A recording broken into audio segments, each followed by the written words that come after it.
Well, well, what have we here? Gaming news, reviews, a little bit of this, a little bit of that.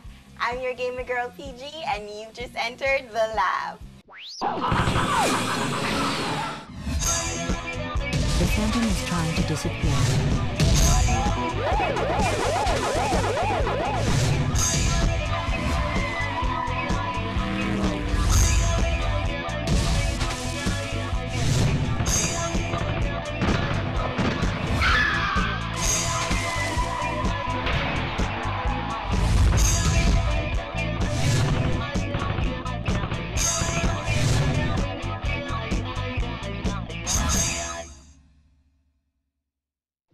It's one of those days, gamers, as we kick this party off with two incredible reviews.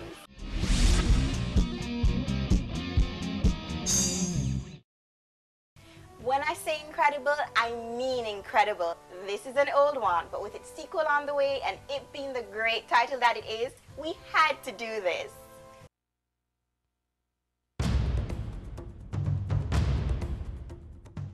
Here we have a game that was clearly ahead of its time. Ahead of its time because to this day the game looks, sounds and plays better than a lot of the latest stuff out there. This game was clearly created by people who had the gamer's interest in mind. Every aspect of this game screams gaming perfection.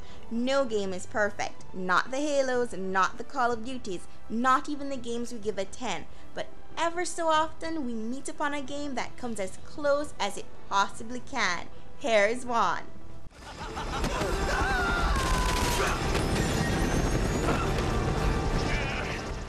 Let's break this baby down. Let's talk graphics. Now for a game released in 2007, I gotta say, the graphics here rock. Sic parvis magna? Greatness from small beginnings. Everything looks great. We're not just talking about good character models or vehicle designs. The environments are absolutely stunning, and so is everything else. The look of this game easily assists in immersing you in this beautiful world. The character animations are really detailed. This is just one of the many reasons why I say this game was designed for gamers. Look at Nathan when he jumps from a ledge or swings from vines. Amazing detail. Looks like you're gonna have to come get it.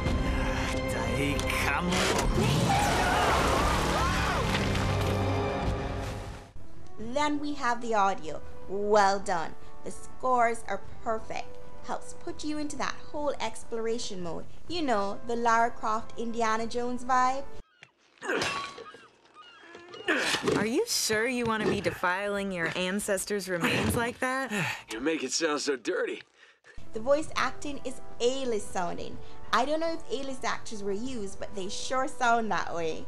So no cheesy dialogues here, all very convincing. Nothing to deter you into thinking, oh, it's just a game. Nope, it's another one of those games where because of all the hard and smart work put into it, we'll easily forget it's a game. You just gotta find a way out of here first. Wait, what are you doing? What are you doing? Found a way out. So that's audio and visuals. Let's move on to the key points, gameplay, and all it entails. I've said it at least twice since the beginning of this review, but I'll say it again and elaborate. This game was made by gamers for gamers. Think about all the things you love and hate about a video game. You know, you pick up a game that's a genre of your choice. In this case, we're dealing with the third-person action-adventure genre. Now think of all the stuff you'd like in this game and all the stuff you'd prefer left behind.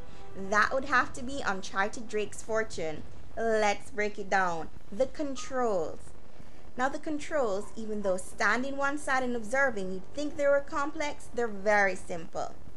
Jumping from ledges and swinging from vines are really easy to do. The game is designed in a way that even the gamer who's not that big on action-adventure games would love it. It's not really easy to mess up a jump or grab. I mean, sometimes you'll get this platform vibe and find yourself doing the same jumps over and over because it can get a bit rough, but not rough to a point that you'll smash the controller into the wall and give up. No, the gameplay in general is very balanced, even on the hardest difficulty. Another plus for the controls are the 6-axis controls. Nothing to write home about, but done well enough. At times when you're balancing on logs and whatnot, you'll probably not use it. You'll just quickly run to the other side, but it's not bad. Just unnecessary like most uses of the 6-axis. More on gameplay, the weapon design. Now let's get this straight. This isn't a shooter. It's action-adventure with a cool exploration element, so you won't see heavy emphasis placed on guns, but they are there, and what we have works. My weapons of choice were the 45 and the shotgun. I chose this combination simply because this is one of those games where your handgun is really effective. I love this in a game, a certain level of realism. A well-placed shot from any of your guns will do the trick. Sometimes it might take a bit more than one, but my point is, if you end up with only shots for your handgun, rest assured you'll have little to fret about. It will do the trick. And that's why I chose the shotgun and 45 combo. The shotgun for some serious up-close damage and the handgun for quick and long-range kills. Some might go for the machine guns, but even though the machine guns are a bit more effective than in other games, they're still not effective enough. One squeeze in that trigger and in no time the magazine is empty and the bad guys are still standing. Hate that. I much prefer one shot, one kill. Sometimes it will take a bit more in a heated confrontation when your aim is off, but not an entire clip. So this all goes back to balance. Another reason why I believe this game was really balanced to suit us the gamers. You'll also have a decent selection of weapons, just not a huge arsenal. Like I said earlier, emphasis is not placed on the weapon selection. Here we go. You're dead! Let's talk about the cover system, a work of genius, just as smooth as Gears, maybe even a bit smoother. Now gamers, especially those of you who might still be playing really old games where there's no real cover system or some makeshift crap, do not, I repeat, do not take a good cover system for granted. A proper cover system is key. One should always have the option of going against the wall and peeking out for a clean shot. Not like that prehistoric crap in Call of Duty and some other titles. Think about it. If God forbid you were in a situation where you had to be really shooting from cover, wouldn't you like to be able to put your back against the wall and strategically look for a clean shot and take it when you can? Or even try some blind fire? Simply strafing to the side and coming back in is just not good enough. Much props to games like Ghost Recon. So yes, the cover system in Uncharted is great. The melee, not great.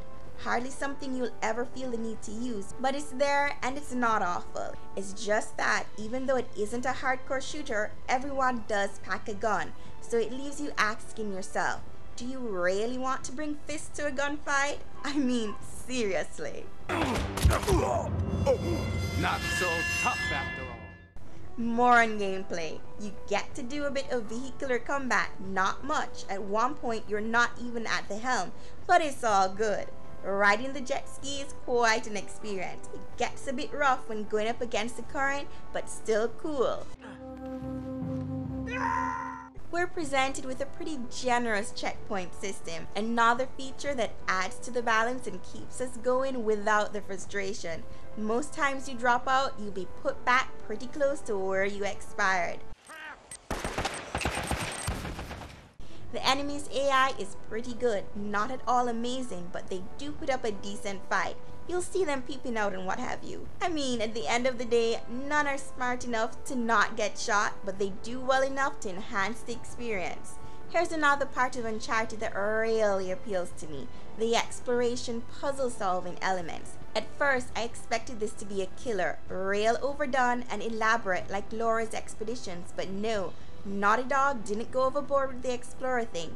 All the puzzles are pretty simple, and you can also get hints, so nothing that will make you have to take a break. Because as gamers, we all know how those breaks can go. You take a break for an hour, it turns into a day, a week, then you get a new game, and before you know it, the momentum dies and you never get back to it. We don't want that. Every game should be played in its entirety, unless it truly sucks. You can't defile an empty coffin. What? The story of Uncharted Drake's Fortune started out as really stereotypical. Then it started to border on decent. Then it turned out pretty good. Nothing great, because even with the minor twists and turns, it was pretty predictable action movie stuff. But yeah, it was a good enough story. Don't want to give any spoilers, so you guys who haven't played it yet can go learn the plot on your own.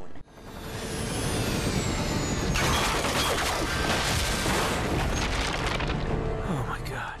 So there we have it, Uncharted Drake's Fortune, a truly incredible title that was ahead of its time. Can't wait to play the sequel. With great graphics, sound, and overall game design, we see no better fitting score for a game that comes as close to perfection as it possibly could. The lab gives Uncharted Drake's Fortune a 10 out of 10.